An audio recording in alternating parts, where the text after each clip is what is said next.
What's up, everybody? Mike Tyson is in Comcast cable. It's the 26th. Sunday, watching the fight.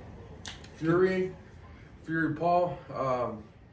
So it's been a couple weeks. We had a few different things come up. This guy was Where'd at you it. go? You did something that Saturday. No, you're at it. You burned I had to me. work. You burned me. I don't know how to work. That was a fun day. I don't think I could talk about that, but it was pretty fun. I did some type of detail. There was a pursuit, an arrest, a bunch of stuff. So we'll talk about it when we can. But that was pretty cool. Especially being public records. Yeah, especially being in the schools and then coming out and like right out of the gate. Well, I guess what I can talk about is it was just basically like we're doing a traffic detail, and so typically with cops, especially in law enforcement, I mean in a military too, you get kind of a competitive mentality. So I was out there and I had in my head, I was gonna, just for the hours that I was gonna be there, do enforce traffic as much as I can because that's why we're out there. First one went smooth. Second one, that one turned into pursuit, short pursuit, but still it was Nice. kind of got everything going. And the other funny thing is too, in your head you have an idea. Like with anything, you have an idea. This is how I'm gonna do it. This is what I'm gonna do on this one. And then like when you're in the shit, it's like everything goes out the window. Until the guy fucking steps on the gas and takes Yeah. off. So there's little things. I remember my first pursuit when I started with the PD, and he had like a 350. What was the one Martin had? Like a 350 Z. The Z, yeah. Yeah, and he just took off, and he knew the roads, and I was still learning the roads because I was maybe like a couple weeks off FTO, and we're going, and I remember because the road dog-legged, and To the left? and so when he came out, I think in the road is the dog. He said curve. I just wanted to use that. So it dog-legged left, and when I put it on the radio, and then right when I came out, because it came into a road that went north and south, and when I came to that stop, I looked, and he was like 2 streets over, already jamming eastbound, and then my sergeant's like, update, and I was like, I stopped pursuing. 90, 100, 120. He's gone. Yeah, but that was that one. Remember, I had to work, and then if you Oh, want I think that's when he was it when he was in the dirt and you got smoked. Did he go in the field or something? Or is that a different one? Oh, that was a different one. Oh. No, that's when we ended up in Lindsay over Karen's corner. We got all turned around in that one, man. We went to. My son had a football game in Santa Ana, and it was cool. It was a pretty wealthy area, and the soccer fields, the baseball fields, the football fields, everything was artificial turf. Nice. It was nice, and The only thing with those is they're saying, if you watch some of the football and stuff, they're saying Their a lot of ankles the knee and knees, injuries, yeah. ankle injuries are because of that, because Yeah, well- it doesn't have a lot of give. in the Super Bowl last year, what's his name? Was it Beckham or someone tore their knee again, the same knee, because of when he tried to step down, it grabbed or something like that. Not to cut you off, but when the last season I played for COS, we went to play San Mateo, and over there was in the Bay Area, and they had artificial turf. But the cool thing was where their field was, they had the football field right, and then they had the home field, and then the visitors. But then there was like a cliff right over here, and it overlooked the whole city and the beach shit. and everything. It was pretty nice. Yeah, but there's a lot of talented kids. Our team, Smack City, so what they do is you have 3 games, designated games. And this is like, if you want to lift it, it's like an all-star league. Okay, right? so it's a 7-on-7, and it's all like all-star kids. So and the goal is to get scouted early. So then by the time you're a senior, you already have your contract or you have a full ride somewhere. And there's a lot of talent out there. So you get three games. If you win that 3rd game, you go on to the next round. So it's like a mini NFL season. So then you go to the playoffs. So then you play another team. You win. You keep going. And then so we made it all the way to the Super Bowl. And the people that beat us, they were stacked. They were from the Santa Ana area, or where were they from? Everyone's coming in from all over California. Oh, okay. So like next week we go to Vegas, and it's a 2-day one. So it's a Cam Newton one. So Cam Newton, he sponsors it, so hopefully he'll be out there. Oh, that'd be cool. And But yeah, it was pretty cool. And then after that, my wife was doing a seminar or a conference in Carlsbad. Like, I never heard of it, but it's by San Diego, Oceanside. And we were there for A few days, right? Sunday, Monday, Tuesday, and then we came back Wednesday. But it was all the like general managers, and then I was gonna tell I wanted to save it for the podcast, so I was getting like bits and pieces, like it text reminded me message. of it reminded me of The Godfather. So there's a guy I met. So somehow being somewhere reminded you of organized. No, the Right. family did. So Yeah. I met his name's Anthony Repito. He's the owner of Fabby Cash. It's a machine, and it does all the tickets, the kiosks, all that. It gives you your money and all that. And I met him like 6 years ago, and they're real cool. He has two sons. I can't think of their names, but he has two sons, and what they do is they go to these conferences and they meet with all the people from the different casinos because essentially they want your business. Yeah. And so this guy, he's a millionaire. He, the youngest son, he's like 26. He reminded me of Fredo because he's the dad, Anthony. He's the one. I was stepped over. He's the one he owns the company. He owns a company, and then so he sends his sons out to go network with people. Okay. But networking means you're buying these people dinner, you're buying them drinks, you're Yeah. taking them out to the clubs. You're wine and dining. them. Yeah, so he's 17 or he's 20, 26, 27. So he's taking you to the bar, you're drinking, and he's like, you're getting Whatever you want, you're top of the getting. line service because he wants to get your business. But that's his MO. He goes and he'll take you out anywhere you want to go. And Do you think people will be more prone to give them the business because of the way they're being treated, or no, because of that? So he's real smooth. The dad, he's 70, but he's sharp. So we were all there. It was me and Tiffany, and then Anthony, his wife Donna, and then his son, and then we had a general manager and his wife from a casino in Arizona, and then they had it was a few other people part of their team. So we were eating, talking, telling stories, and he was. I'll share this one. He was telling a story. He went to Maui, and they were older already. So we wanted to go to Nudist Beach, and he said him and his wife walk on the beach. He didn't see nobody. They're like, what the heck? So they walk a little more, and it's like a little cliff. And then when they see him, it was all the naked people. And he said he wanted to go in the water, so he goes in the water. And when he turns around, he said there's two guys standing by his wife with dicks down to their knees. And then the wife's like, "Come in and come back." A couple guys want you to meet. But unbeknownst to him, there was a wave coming behind him. So when the wife would tell him to come in, she just thought he told him to get out of the water. So the wave hit him. He said he face planted, and when he came up, his glasses were gone. So then the two guys, he kept saying the two guys with their dicks out of their knee. He used the word penises down to their knee. They're all, don't move, just reach straight down, and your glasses are gonna be there. So he said he went where he fell, he reached straight down, his glasses were there, then he had like indentions of the sand and everything when he got taken down. He's all, I'm okay, can you guys just step away from my wife now? It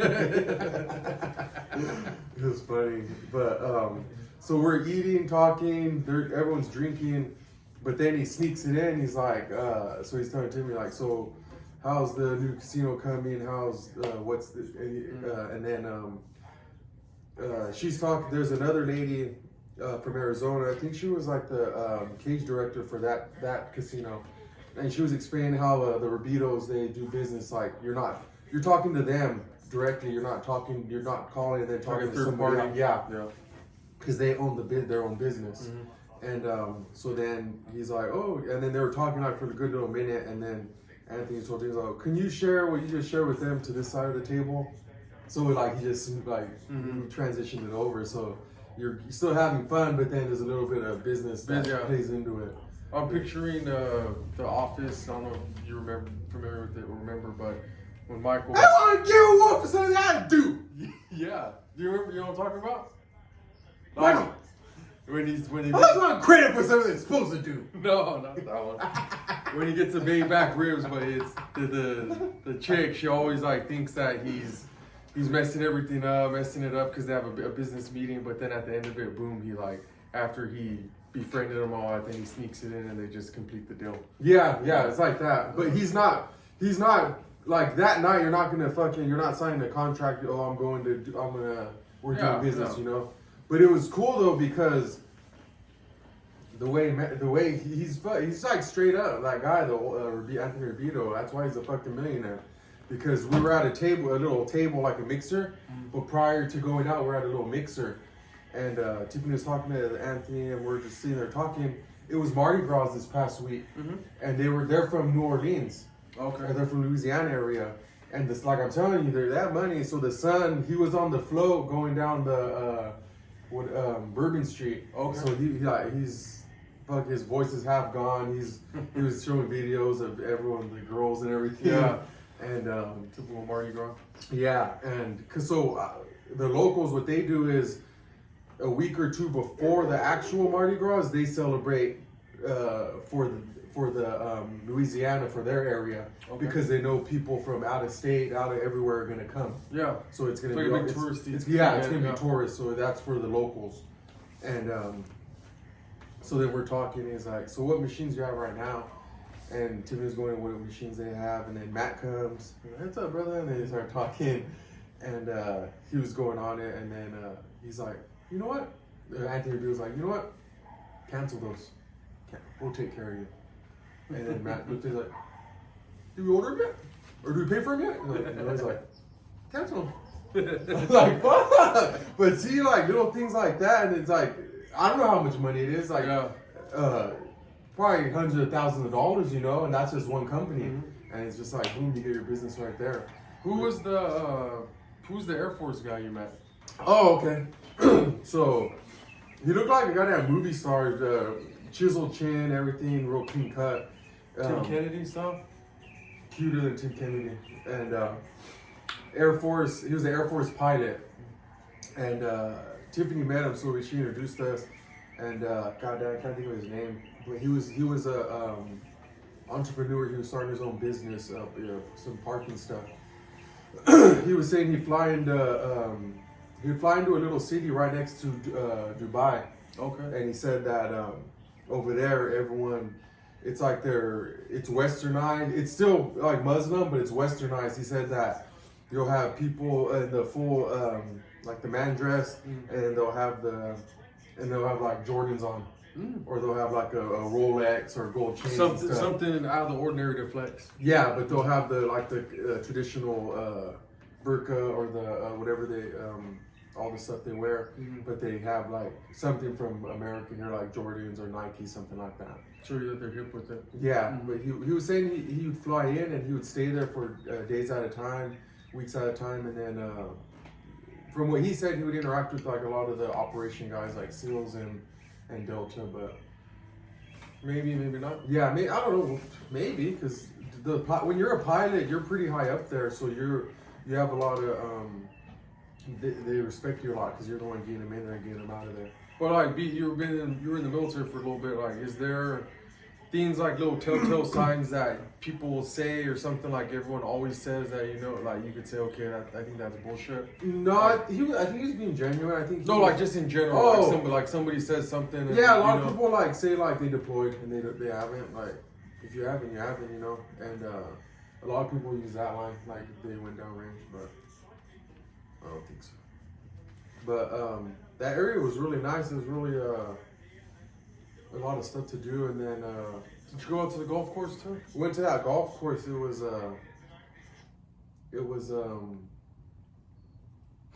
18 holes. Santa Ana or Carlsbad? You're already over there. Carlsbad. Okay. But it was real nice. It was I can't think of it. It was a Hyatt resort, but it was high end. It was like fucking $600 a night. But the golf course was really nice. It was. How were the greens? They were hard because they would be on a hill, so you'd probably have like 10 to 12 feet around you. So if you hit it too hard, then you're gonna go over. You hit too soft, and then come back down. But when I was talking to Anthony Rubito, it was funny because like the company's paying them like $500 to $600 for them each person to go golfing, and it was like 55 people. And he's like, "Yeah, you gonna golf with us tomorrow?" I was like, "I don't think so. I wasn't invited, so I don't want to impose." And then he's like, "It's not a problem." It's like, fine, whatever, yeah. That's cool. But it was cool. Yeah, it's like meeting people like that, like especially like I was telling Tiffany, like when you see people like in restaurants or in public and they're talking, like some people know what they're talking about, but when you see someone like that, like a self-made millionaire, he's a pro in his job, what he does. You when he's talking, you just listen to what he has to say. And that kind of changed the whole outlook on, like, because sometimes when you're even in town, like I'm just going somewhere, I don't really want to talk to you, I don't want to interact with you, I want to go do my stuff and get back. But like that last time we went golfing at the beach when we met Phil, like that kind of changed my whole outlook because I just didn't want to because I was. We already had like our mindset what we were gonna do, and when I'm stopped teaching you guys. After him, his stories, his teaching, like everything was cool, dude, and like and we benefited from it. Yeah, and who knows, like you come talk with somebody here, you know, maybe military, part of law enforcement, you know, just something crazy where, you know, an interesting story, and then from there where it would lead to. Yeah. So yeah, it was cool. Not the 5-hour fucking drive back though. Well, you're lucky you didn't get snowed in over there like everybody else is right now. When we were coming down the Grapevine, it started like snow flurries Coming down. Yeah. Well, yesterday was the Support the Blue Run. A couple of the guys from the PD went. Paragon? No, I don't think he made it. Or he's working, but yeah, it was my daughter's birthday, so I didn't get to go this year, but hopefully next year. So we have the date set. So if you follow Goggins, David Goggins. yeah. Well, if you don't know Goggins, then go choke yourself. But anyways, he does the 4x4x48 every year, but something's going on. He's promoting his new book that's coming out. So it came out, I believe. So he can't do it this year, but or no, this it's supposed to be in the beginning of March, this weekend, March 4th. And he was saying that he's promoting his new book, so he can't. He's still gonna do it at the end of the month. Oh, okay. Well, then we might. Well, that's why we do it at the end of the month. We just picked a date because that ran into spring break. Yeah. So we're gonna. Hopefully we have spring break too. I think it's earlier over here. If you're the you same mean with us. yeah. Over there. I thought you meant for But we're gonna start on the 31st. It's a Friday. Yeah, Friday the 31st, and we'll finish on the second. Sunday, yeah. But see, I was gonna ask because like usually, because if you do it right how you're supposed to, well, how he does it, you finish Sunday like at 8 p.m. Yeah. I was thinking maybe starting a couple hours early. Because 8's fucking long to finish. 8's late to finish. I did it. We did it. Did you do it? We did it. You did that 1 year, huh? We did it this past 3 or 4 years. Not together, but the year before that. Yeah, when you were. So when we, I did it, and I think you did it. Yeah, you were in the 4 on Sunday at the 4 p.m. one. It usually turns into an 8-miler. So that's why I was saying I wouldn't mind doing it on that at 8 p.m. because we'll probably end up finishing early anyways. Yeah, but I'm saying if I don't want to run into that, like last year when we fucking, what was it? Well, I think our calorie intake and our carb intake were off. It was everything went to shit. I think that year that's what happened. But you failed to properly prepare. We both did. I had everything. No, I think sleeping on the We didn't have ground enough in the hot garage dogs. or in We the didn't have enough stove hot didn't help us dogs. out either. So yeah, We don't have hot dogs. yeah, it was just a nightmare, man. Like that one by far was the one that sucked the most. We're asleep inside? Yeah, I'm sleeping right here. You can. Yeah, we'll have the whole house. We'll have everything we need. The kitchen, we'll have the showers, everything. So, Kitchen. I think we'll do The carnivore? No. We'll do like I think we went live like every time before we Yeah, went. yeah. We'll do something like that. I remember Barragán was Or with us. Those are the funnest. Like the first 24 is like the funnest time, and then after the two, like, fuck, how is shit gonna go? Because you're still jazzed up. Yeah, yeah. Like, I think when you really have to dig down and like separate the From the men from the cookie jar. boys is the day 2, that once you hit that midnight run the 4 and p.m. the 4 a.m. run. Mhm. Those are the worst ones, and that's gonna determine. Because those are the dark times. That's when you're in the dark. And then once after the 4 a.m. on Sunday, then you kind of, it's like, oh, it's all right. We're getting closer to the end. Yeah, and it's just better when it's daylight because Yeah. it feels normalized. Like running every 4 hours isn't really normal. I but think we'll be able to do a lot better than last year, because if we do it like that one, like I said, the route that I said, it's all flat, and it'll be easy. Yeah. Not easy, but it'll be a lot easier than last year. Yeah, I think the only thing that fucked us up last year was just the diet and then the incline of the run. The It mountains. wasn't the incline wasn't crazy, but it was just gradually went up and up and up and up. Yeah. So, and then you're doing 4 miles of that for 48 hours. So I think that's kind of what fucked us up. But since as of last week, I've been trying to go every day running or do something at least every day. Mm-hmm. This last week was pretty cool. On Friday, I worked out with some of the freshman football kids, and that was a pretty good workout. But every day I've been trying to do something to try to get ready for that. But I think just getting the miles in is going to be the best thing. So Yeah, just running. but if anybody else if they want to jump in on it, I know it's a rough thing, especially working too. I mean, I got the days off, so except for Friday, but I got the days off. Oh, you don't have Friday out? No. Oh, so we'll be at the same boat then, because I'll be coming back into town that day. Yeah. So we'll be level playing field. Yeah. So, yeah, if anybody wants to jump in come with us, I mean, we'll have the whole house. So, I don't know. I doubt anybody will want to, but Your neighbor? What about the neighbor? they won't. The landscaper. Nah. He do his bike. You No. can probably do the midnight at 4 a.m. ones. Mark, hit up Mark. See if he Yeah. wants to. Mark, here's your Mark, invitation. Mike should be ready. Yeah. But He's a bodybuilder. I don't know. I haven't really had much else going on. I think that was about it. I was gonna tell you about that. The son, the Rabito son. There was this. It's a gaming conference. It was NAGA. Now it's IGA. And Ghost. And it's a Indian gaming conference. Something gaming. Whatever. But it's all the tribal casinos. And the Rabitos, it was downtown San Diego, so it's a real nice area.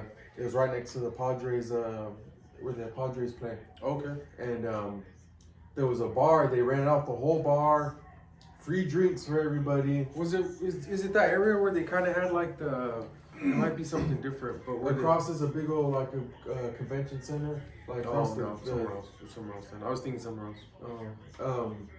And everything's paid for, so you go in there. Well, I don't drink, so I was just watching everybody drink, dancing. Mm-hmm. So the one at that time he was probably 24, 23, because this was like 3 years ago, and maybe longer. And I walk in and we have a little group of people, so we're trying to find somewhere to sit or hang out. And we walk in on the dance floor, the Rabito son's in the middle of the dance floor. He's dancing with like 6 girls, some big, some small, a little bit of everything. And he's just having a good time. He's in the middle of everything. Fucking living his life, man. I was like, fuck. Oh, That'd be a cool gig though. Like your dad, he already started the business. Now you Yeah. guys are gonna start working for me doing Yeah. it. Like, I mean, especially if you have the gift of gab, like you can Yeah. talk with yourself Mhm. into anything. So that's pretty cool, man. Yeah, that was funny though. Especially in the area like San Diego and Yeah. over there down south. And then- we're really down south. And then I don't think it was them, but it was a different vendor. And they last minute they ended up buying a what's it called? At the games where you sit in those things. Rooms like the booths or whatever. Yeah, Skybox. Yeah, they bought a box and they had food catered, and you just go. We were in there watching the baseball game, and fucking, this is cool. Yeah. I don't know if I said it on the pod, but the last time, I think the only time we went to the Skybox was The Fresno Falcons. yeah. Shout out to Marco. His Ray, Mount Ray. Well, Shout out to Mount Ray. Yeah, he was working at Night trucking. transportation or something like that. Night trucking. And his brother got us the booth for the Fresno Falcons. It was Fresno Falcons. Fresno Falcons at the time, yeah. And so Marco was the driver, and so I decided. You were hogging the bottle. I decided we are gonna get a bottle of Jose Cuervo to take. I don't remember. So I think we had it, or didn't we have it already? that's all I said. I think we might have had it. Yeah. But it was the bigger one, and So on the it's way big boy. on the way over, I remember I was in the back and I was just like, I remember trying to fuck with it, and you were like those dogs when they growl. So I was like, fuck, I'm gonna drink it. Fuck. and really it was way too much. You're right. So I remember getting there. I don't remember how we got the bottle, man, but I remember getting there, and I remember we got there, and then they had give us the it was like a lanyard, and it said like Skybox or something. So I guess like VIP, you're important or whatever. Because I remember when I went, we got our things, and I said I got to go back to the car, and then I went back to the car, got the bottle, and then this lady stopped me, a security guard. They stopped me, and then I was all drunk. I went like that. So get over here, and then she opens you know how like at the movie theater they have the thing. She opens it. She goes, yeah, this way. This way, you drunk ass motherfucker. Yeah. So I get in there. I remember seeing. It was like those little clips, like where you're a kid and you have that little circle thing. And I remember like little things of that night. And I remember going in, and I was in there. I remember drinking. I remember the people came in. They knocked and they asked if we wanted anything. I don't remember if you guys got anything. I said, do we have to pay for it? Because I didn't know what the whole VIP entailed. Yeah. That was my first VIP experience. Yeah, mine too. And I was like, you guys know, yeah. I was like, oh no, I'm good. No gracias. But no dinero. We had a bottle though. But yeah, I remember. You had a fucking bottle. I didn't have a bottle. I remember being in the bathroom. Like, I don't remember why though, man. Like, we're just drinking. I heard you laying down on the couch. Yeah. There was a couch in there and you were laying on that. It was big though. It was like a big living room. And Yeah. then at the time, my girlfriend at the time, remember we were fighting or something going on. And so I was drunk. And then the game was over. We get back. And then I tell Marco, I was like, hey, take me to my girlfriend's house. And And so See, I think he dropped me off because I don't remember that. he waited. Yeah. I remember you telling me, or Marco told me afterwards or something like that. So if you're an old school family, like old school Mexican, like boys can't go inside, this and that. So it was a big old thing. I knew I couldn't even go over there, but I was on Cuervo, so I knew That Cuervo. Cuervo gave me the VIP. Yeah. You So- can do the thing like that.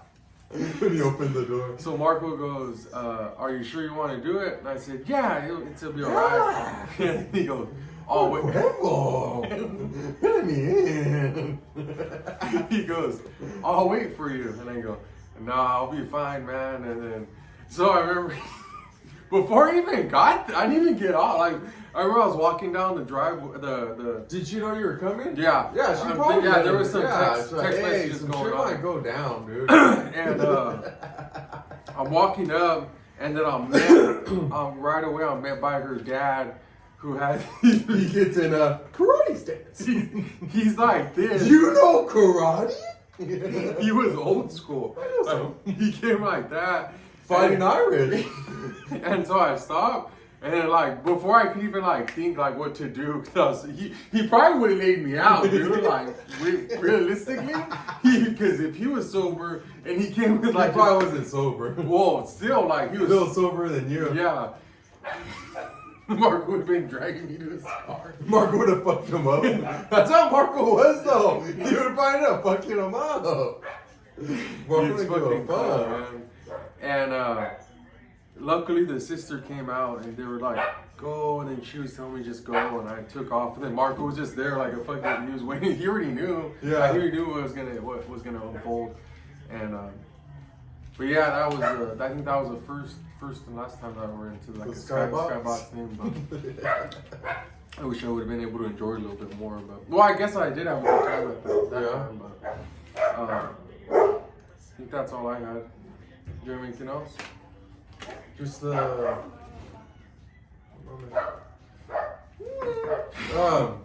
yeah, I think that's That's what we've been up to our past couple of weeks. Like I said, we're all just trying to do like every other weekend, but we just ran into a few things like always. But just like I anybody, got Tommy Fury tonight.